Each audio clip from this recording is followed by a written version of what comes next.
تو یہ بھی نہیں کہہ سکتا کہ میں تجھ سے افضل ہوں، کہ میں فاطمہ زہرا کا بیٹا ہوں، اس لیے کہ ان چیزوں کا مقابلہ ہوتا ہے جو اپنی جنس میں ایک ہوتی ہیں. جس طرح نجاست کا ہم سے کوئی تعلق نہیں، طہارت کا تجھ سے کوئی تعلق نہیں. محمد والے محمد بلند تر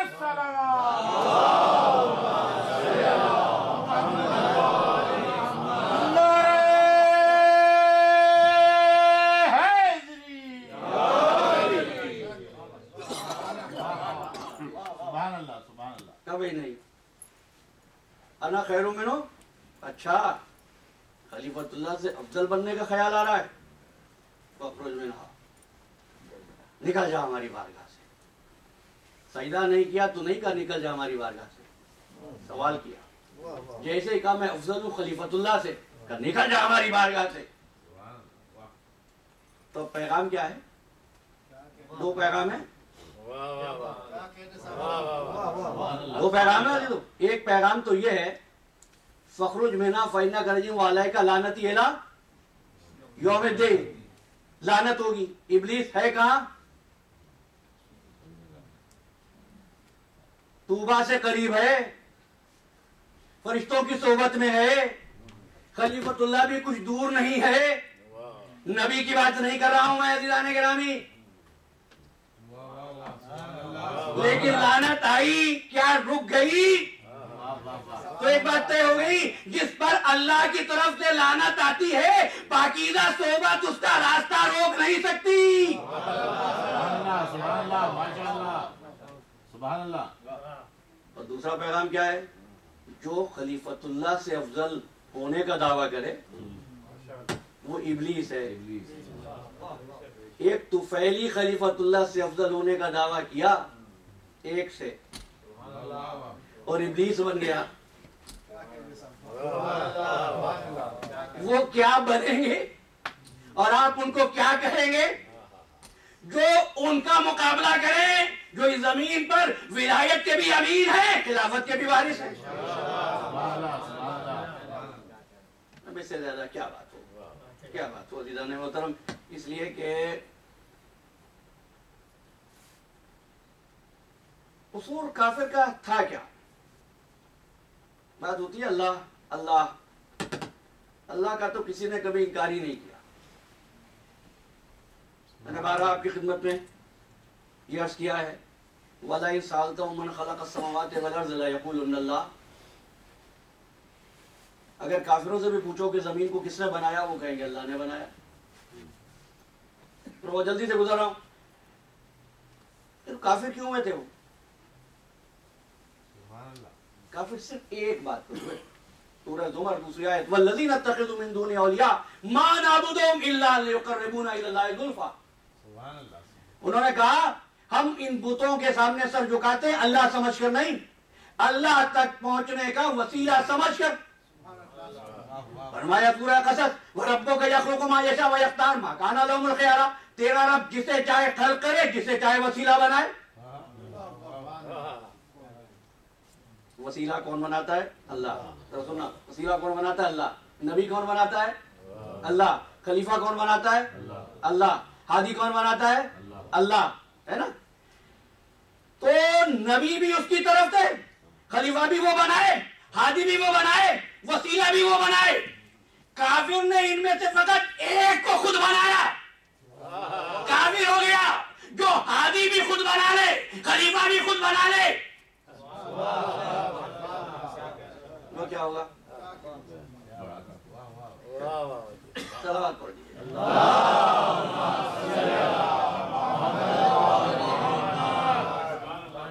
یہ بات ہو گئی نا.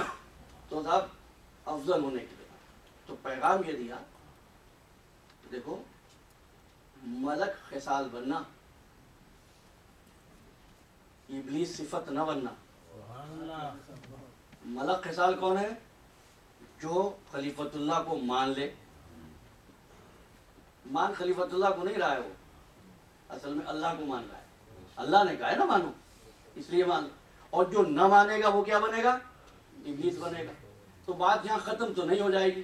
آدم کے بعد دوسرا خلیفہ آئے گا، پھر تیسرا خلیفہ آئے گا. اسی طریقے سے جیسے آدم کو نہیں مانا تو وہ پہلا شیطان ہو گیا، جو دوسرے خلیفہ کو نہ مانے نا کیا ہوا، رحمت اور خلافت کی جو بارش ہوئی تو آدم سے شروع ہوئی اور رحمت کی انتہا ہوئی محمد عربی پر۔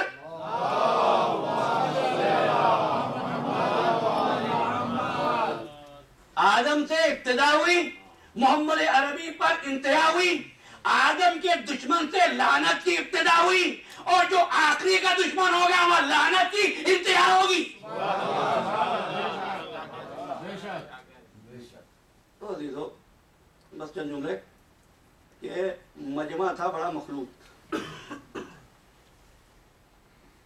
یہ مخلوط مجمع میں نے کیوں کہا، اس مجمع کو نہیں کی بات نہیں کر رہا ہوں، مجمع مخلوط تھا، بھائی آپ خود پہنچے نا وہاں پر جہاں گفتگو ہو رہی تھی، مجمع مخلوط تھا۔ پروردگار تو جانتا تھا کہ جو بنا ہوا عبادت گزار اصل میں ہے کیا۔ اب اگر اپنے علم سے یہ فیصلہ کر دیتا کہ نکل جا تو شیطان ہے، تجھ کو ہم پہچان گئے، تو کہنے والے کہتے کہ لیجیے صاحب یہ بھی کوئی انصاف ہے، خود ہی کہہ دیا۔ لہذا اس کی یہ شان نہیں ہے کہ وہ اپنے علم کی بنا پر کسی کا اصلی چہرہ دکھا دے۔ وہ دکھاتا ہے اصلی چہرہ عمل کی بنیاد پر۔ اور ایک بات کہوں، اللہ بھی ایسے دکھاتا ہے، اللہ والے بھی ایسے ہی دکھاتے ہیں۔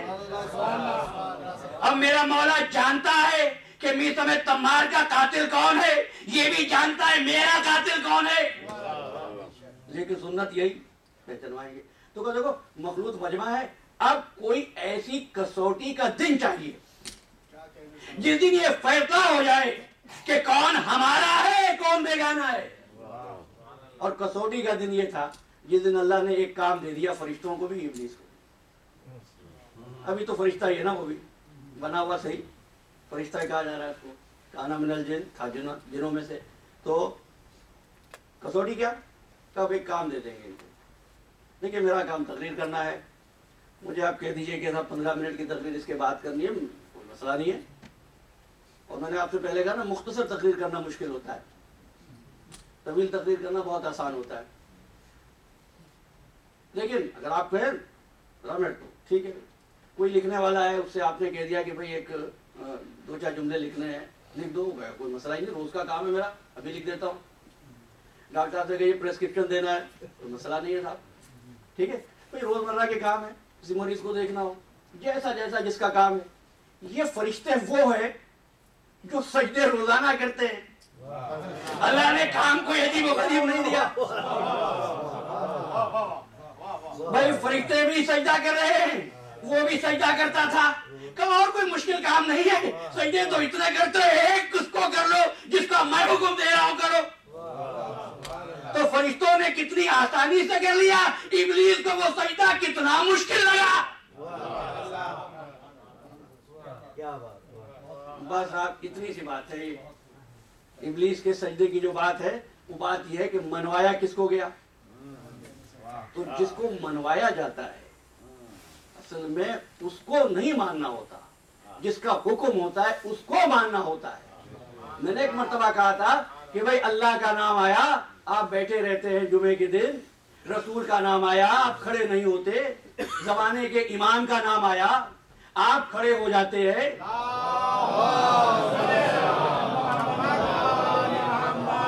نہیں عزیزو، ہم نے اپنی مرضی سے نہ کسی کو چھوٹا کیا نہ کسی کو بڑا کیا، جس کے حکم پر بیٹھے تھے اسی کے حکم پہ کھڑے ہو گئے۔ تو محمد والے محمد علیہ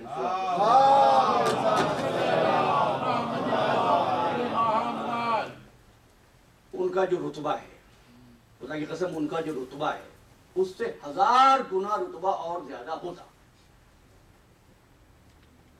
لیکن اگر اللہ حکم نہ دیتا تو ہم انہیں نہ مانتے۔ کوئی بڑا ہوگا تو اپنے لیے، کوئی کم ہوگا تو اپنے لیے، ہمیں کیا کام، لیکن جب وہ حکم دے دے، پتہ نہیں لوگ کیوں کہتے ہیں ہم علی کو مانتے ہیں۔ اگر علی نے کہا ہوتا غدیر کے میدان میں کہ میں تمہارا مولا ہوں، اور ہم نے مان لیا ہوتا تو کہتے علی کے کہنے پر مانا. بھائی علی کو امام المتقین مانا، علی کو یعقوب الدین مانا، علی کو امیر المومنین مانا، علی کو قسیم النار والجنہ مانا، علی کے کہنے سے نہیں مانا، نبی کے کہنے پر مانا ہے.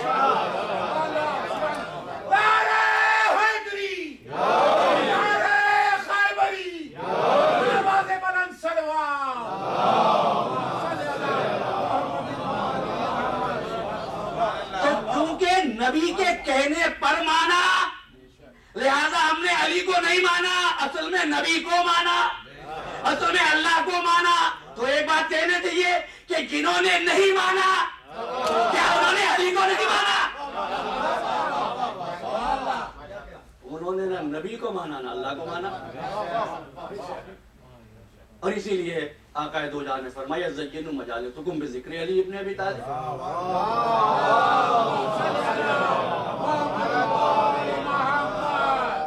لأن ذکر ذکری و ذکر ذکر اللہ و ذکر اللہ عبادہ. تو اللہ کے کہنے پر نا. اس لیے میں نے کہا تھا، میں نے بات کو گفتگو کا آغاز ابتدا سے کیا، لے جانا انتہا پہ. تو پہلی آواز یہ ہے، نتیجہ ایک فکر دے رہا ہوں، پہلی آواز پروردگار عالم کی ہے، انی جاعل فی الارض خلیفہ. دل پہ لکھ لیجیے گا جملہ. پہلی آواز پروردگار کی یہ ہے، انی جاعل فی الارض خلیفہ. اور نبی کی آخری آواز یہ ہے، انی تارکن. بھئی وہی اس میں فاعل وہاں ہے، وہ اس میں فاعل یہی ہے، بات مختلف نہیں ہے، بات ایک ہی ہے.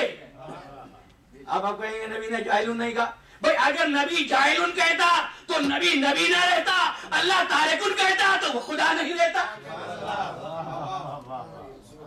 بھئی اس نے وہاں کہا تو اس لیے فی الارض کہا، نبی نے تم سے کہا اس لیے کہا تارکن فیکم، تم میں چھوڑ رہا ہوں. کس کو چھوڑ رہا ہوں؟ انی تارکن فیکم الثقلین. دو چیزیں چھوڑ رہا ہوں، ایک اہل بیت، بس اب یہاں ہوگی مشکل، دوسرا قرآن. ایک قرآن وہ سامنے رکھا، ایک اہل بیت. اب فرمایا انما لن یفترق حتی یرد علی الحوض. یہ دونوں میرے پاس آئیں گے حوض کوثر پر، یہ الگ نہیں ہوں گے، لن یفترق کبھی جدا نہیں ہوں گے، حتی یہاں تک کہ حوض کوثر پر پہنچ جائیں. اچھا تو اہل بیت پہنچ جائیں گے حوض کوثر پہ، قرآن بھی پہنچے گا.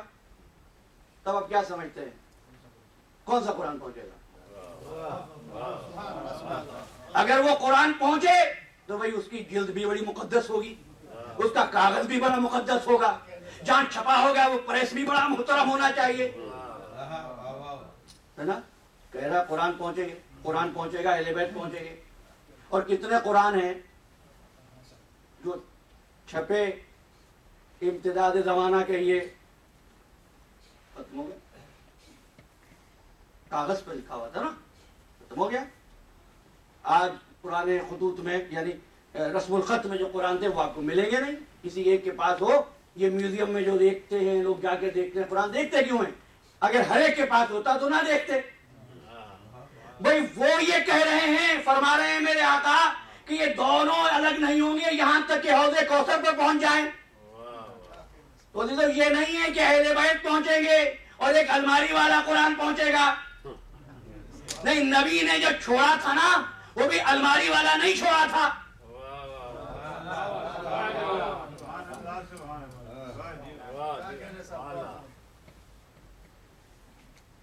نہیں دیکھیے نا، جب آدمی مرتا ہے تو ہوتا کیا ہے؟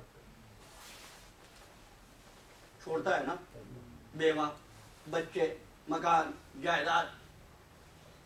پیغمبر کسی اور چیز کا ذکر ہی نہیں کر رہے، فرمانے بس چھوڑ رہا ہوں دو چیزیں.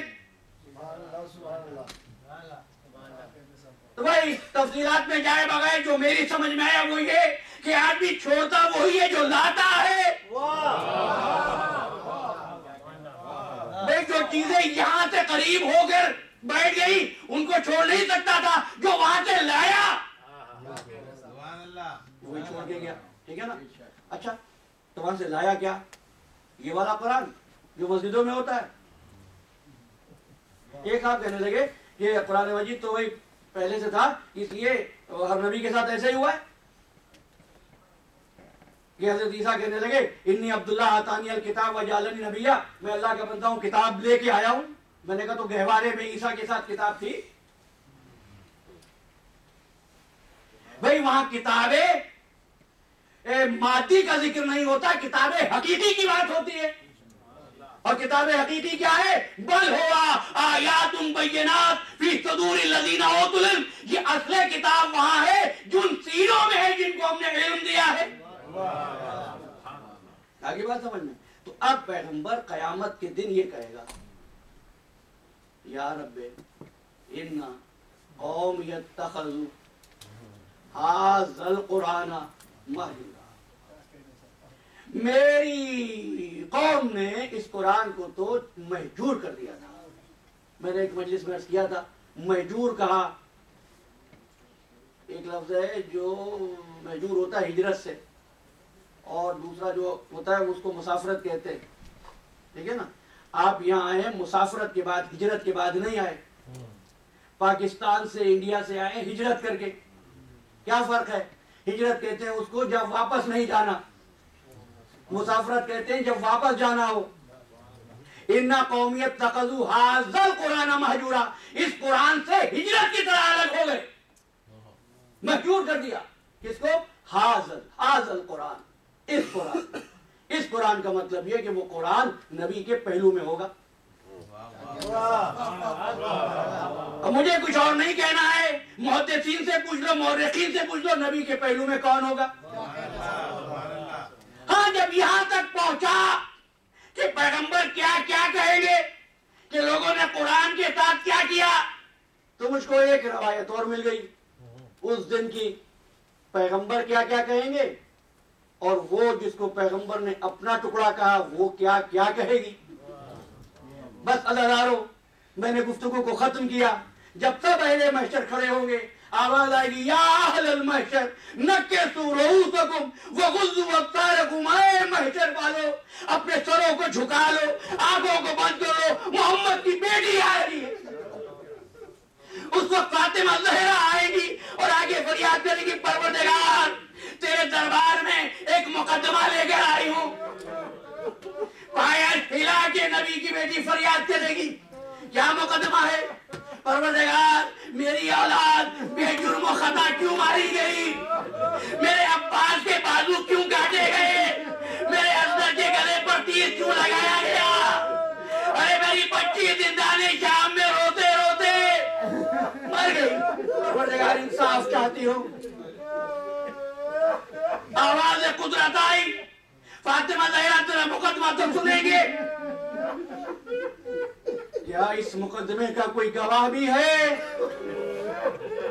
بس اب ذاکرین کہتے ہیں جیسے گواہ کی بات ہوئی کہ پروردگار میرے پاس گواہ ہے. ایک مرتبہ محمد کی بیٹی نے شام کا رخ کیا, زینب گواہی کے لیے آئی. گفتگو ختم ہو گئی, آخری شب ہے, جو زندہ رہے گا اگلے برس اسی کو نصیب ہوگی عزاداری. ہم بہت شرمندہ ہیں پیغمبر کی بیٹی, ہم سے حق ادا ادا نہیں ہوا. اگر ہم سے کوئی غلطی ہو گئی ہو تو معاف کرنا, ابھی بھی وعدہ ہے اگر زندہ رہے تو پھر اسی صفحے ادا پر آئیں گے. اے پیغمبر کی بیٹی ہمارا سلام ہو, اور اپنے اس بیٹے کا پرسہ بھی قبول کرو جو آج کی شب میں دنیا سے پیاسا رخصت ہوا. آج ربیع الاول کی 8ویں شب ہے نا. زمانے کے امام کو بھی تو پرسہ دینا ہے نا, لیکن حال بڑا ملتا ہوا ہے. آخری وقت پہ چاہا میرے امام نے کہ پانی نوش فرما دیں, پانی کا جام دیا, ہونٹوں کے قریب لائے، لکھا ہے ہاتھوں میں راشا ہوا، ایک مرتبہ پانی گر گیا۔ میرا دل کہتا ہے کربلا کے رخ کر کے میرے 11ویں امام نے کہا ہوگا بابا میرے جتنے مظلوم میں بھی پیاسا جا رہا ہوں۔ میرے مولا ہماری تعزیت کو قبول کریں، لیکن مولا ایک مقام اطمینان تھا کہ جب آپ کے بابا رخصت ہوئے تو یہ اطمینان تھا کہ میرے بچے کو کوئی تماشا نہیں مارے گا، میرے بچے کے گلے میں کوئی توق نہیں پہنائے گا، میرے بیٹے کو کوئی اسیر نہیں کرے گا۔ اور مولا ظاہری غیبت ہے، حالات کی وجہ سے آپ ظاہراً تو بابا کے ساتھ نہ رہ سکے، لیکن باعجاز امامت تدفین تو کر سکے، تجہیز تو کر سکے، نماز جنازہ تو پڑھا سکے۔ لیکن مولا ذرا کربلا کے میدان میں آؤ، میرا چوتھا امام کس طرح رخصت ہوا کہ اس کے بابا کا لاشا بے گوروں کا فن جلتی ریت پر پڑا تھا۔ اور پھر سید سجاد ہیں، شام کا بازار ہے، کوفے کا بازار ہے، کبھی ابن زیاد کا دربار ہے، کبھی یزید کا دربار ہے، پھر قید خانے کی سختیاں ہیں۔ چھوٹی بہن بار بار پوچھتی ہے بھیا ہم گھر کب جائیں گے؟ اب سجاد کس طرح تسلی دے؟ پھر ایک روز روتے روتے سکینہ زندان شام میں سو گئی۔ پھر وہ وقت بھی آیا کہ حکم رہائی ملا، سید سجادہ بھی اماں حکم رہائی آ گیا، یہاں رہیں گی یا مدینے چلیں گی؟ بیٹا سجاد یزید سے کہہ دو جب سے ہمارے وارثوں کا سایہ سر سے اٹھا ہے ہم جی بھر کے ماتم نہیں کر سکے، ایک مکان خالی کرا دے، ہمارا لوٹا ہوا سامان واپس کر دے، شہداء کے سر دے دے، ہم پہلے ماتم کریں گے۔ عزادارو ایک مکان خالی کرا دیا گیا، بیویاں قید خانے سے نکلی۔ لکھا ہے تمام بیویاں تو قید خانے سے نکلی، جب نکل رہی تھی تو کسی بیوی کو دیکھا جو ننھی سی قبر پہ بیٹھی تھی اور کہہ رہی تھی سکینہ تم پوچھا کرتی تھی نا گھر کب جائیں گے؟ سکینہ ہم وطن جا رہے ہیں۔ یہ ام رباب ہیں، ہمارا سلام ہو ام رباب پر جس کی مانگ بھی اجڑ گئی، جس کی گود بھی اجڑ گئی کربلا سے۔ 7 روز تک ماتم ہوا، شام کی عورتوں نے پرسا دیا، پھر قافلہ شام سے چلا، بی بی کے حکم کے مطابق قافلہ کربلا آیا۔ جیسے بھائی کی تربت دکھائی دی، زینب نے نوحہ